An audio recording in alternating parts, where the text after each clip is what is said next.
Kumpulan Dongeng Jepang, karya Iman H. Sekilas tentang Jepang.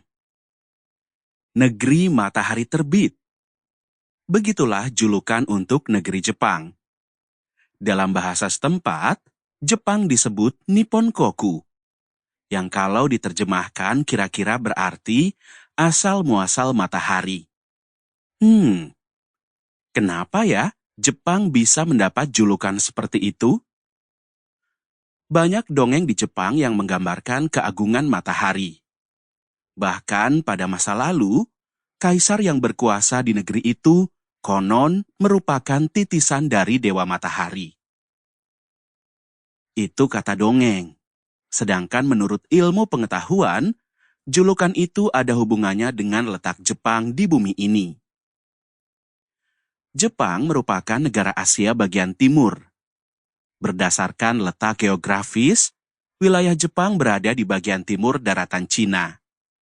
Nah, seperti yang kita tahu, wilayah timur merupakan tempat matahari terbit. Jadi, pantas saja Jepang dijuluki sebagai negeri matahari terbit ya. Sama seperti Indonesia, Jepang merupakan negara kepulauan. Terdiri dari 6.852 pulau, dengan sebagian besar wilayahnya bergunung-gunung. Sebagian besar merupakan gunung berapi yang masih aktif loh. Gunung tertinggi dan paling terkenal di Jepang adalah Gunung Fuji. Menurut mitologi kuno, negeri Jepang didirikan pada abad 7 sebelum Masehi oleh Kaisar Jimmu. Meskipun sebenarnya menurut penelitian arkeologi, negeri matahari terbit ini telah dihuni manusia purba sejak 600.000 tahun lalu. Kini, Jepang telah menjadi salah satu negara paling modern di dunia. Jepang tidak kalah dibandingkan dengan negara-negara maju Eropa. Negeri matahari terbit ini tidak kalah unggul dalam teknologi canggih. Bahkan Jepang kini mampu membuat robot yang mirip manusia.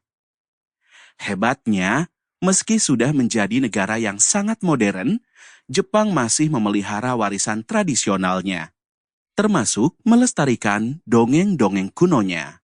Bab 1. Legenda belut di perut bumi. Seperti Indonesia, Jepang merupakan wilayah yang rawan gempa bumi. Di wilayahnya terdapat banyak patahan perut bumi, juga gunung-gunung api yang masih aktif. Itu secara ilmu pengetahuan. Namun, soal gempa, masyarakat Jepang punya legenda sendiri. Menurut legenda mereka, gempa disebabkan gerakan belut raksasa di perut bumi. Belut tersebut buta, sehingga menabrak apa saja yang dilewatinya. Tabrakan itulah yang menimbulkan gempa. Legenda dimulai di sebuah desa yang tenang dan damai. Di desa itu tinggal seorang pemuda baik hati bernama Utaro. Suatu hari, saat hendak pergi bekerja, Utaro berjumpa sekumpulan anak yang sedang bermain di tepi sawah. Beberapa dari mereka terlihat sedang memukul-mukulkan tongkat kayu ke tanah. Sedang apa mereka? Tanya Utaro dalam hati. Ternyata, anak-anak itu sedang berusaha menangkap seekor belut. Belut itu tak kuasa menghindari pukulan tongkat anak-anak. Merasa kasihan, Utaro lalu mencegah. Jangan ganggu belut itu, kasihan kan?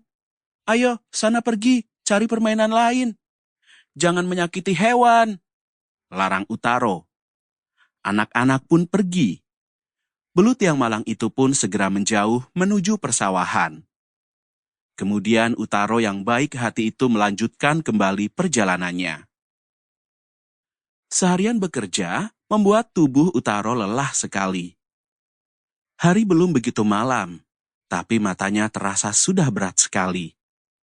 Namun, saat baru saja mata hendak terpejam, terdengar suara ketukan di pintu rumahnya. Tok, tok, tok. Tumben, siapa malam-malam begini bertamu? Pikirnya. Sample complete. Ready to continue?